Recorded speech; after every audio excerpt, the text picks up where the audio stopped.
Good morning, children. I hope and trust that you all are doing well in your study. And as we are on 10th chapter, so today we will discuss one more topic from this chapter, that is endurance definition, types, and method to develop endurance. So first we will discuss about endurance.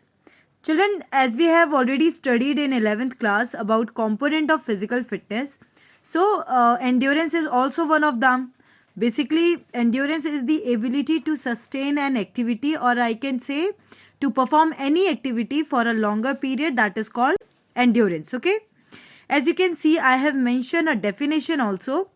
According to Barrow and MCG, endurance as the result of physiologic capacity of the individual to sustain movement over a period of time. So, children, we can say that endurance is the ability to resist fatigue. And we know that endurance is a very important part to play any game or any sports, right? So, we must have endurance to participate in any game, right? Now we will discuss types of endurance. Children, as you can see here, I have divided endurance into two parts. First one is types of endurance according to the nature of activity, and the second one is types of endurance according to duration of activity. So we will discuss both the types one by one, okay? First, we will discuss types of endurance according to the nature of activity. Children, according to this type, endurance can be divided into three parts. That is basic endurance, general endurance, and the last one is specific endurance. So, we will discuss all the types of endurance one by one so that it will be clear to us, right? So, first one is basic endurance. It is also called aerobic endurance. And children, it is the ability to perform movements in which large number of muscles are involved, okay? And they usually perform slow pace movements. For example, jogging, walking, okay? And children, every person should have this type of endurance, okay? Now, the second one is general endurance. In this, a sports person perform different types of activity for longer duration, okay? Now, the third one is specific endurance.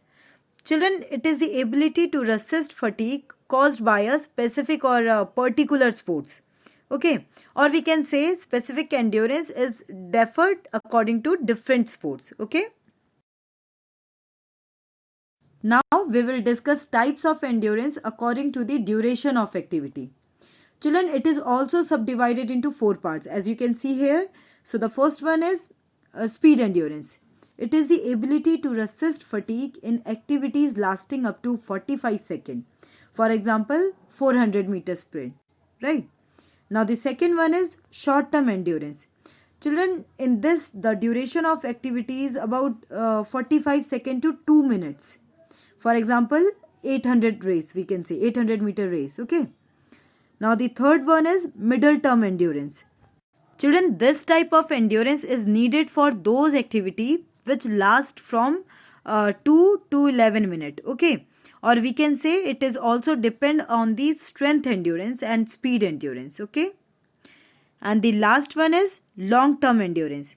It is needed to those sports activity which duration is more than 11 minutes. For example, 5000-meter race, cross country, and marathon race, okay, and many others. Now we will discuss method to develop endurance. There are mainly three methods to develop endurance, that is continuous training method, interval training method, and the third one is fartlek training method. We will discuss one by one, okay? So first we will discuss continuous training method. Children, in this type of training, an exercise is performed for long duration and without getting any break. So we have to keep one thing in our mind. Whenever we get this type of training, we should not take any break. Okay. And in this method, intensity remain low because the exercise is done for long period, right? And the rate of heartbeat remain in between 140 to 160 beat per minute, and the total duration of the exercise should not less than 30 minutes, okay?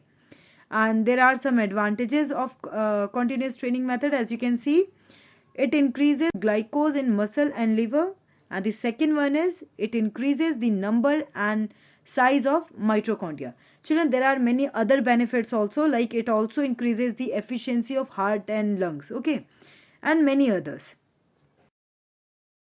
Second one is interval training method. Children, it is a training of heart through endurance training, or we can say this training method is based upon effort and recovery principle. Children, in this type of training method, recovery period is also given to the athlete after each speedy workout. And there are some advantage and disadvantage of this training method, like more workout can be performed in a short duration. And the second one is progress of the athlete can be measured easily. There are some disadvantages also, like regular training can lead to heart disease, and there are many disadvantages of interval training method, okay.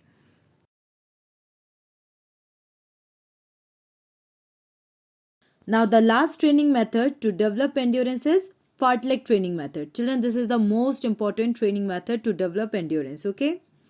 So this training method is developed by Ghosta Holmer in 1937, and the word fartlek is a Swedish word which means speed play. And in this method, pace, or I can say speed, is not pre-planned, and the duration of the training is 45 minutes, okay. And children, to perform this training, we should do proper warm up at the beginning and appropriate cooling down also at the end. And this training also has some advantages and some disadvantages, like it is flexible in nature, a number of athlete can take part in this training, okay. And the disadvantages are, it is difficult to see how hard the trainee is making effort. And the another one is it may cause accidents because it is not pre-planned.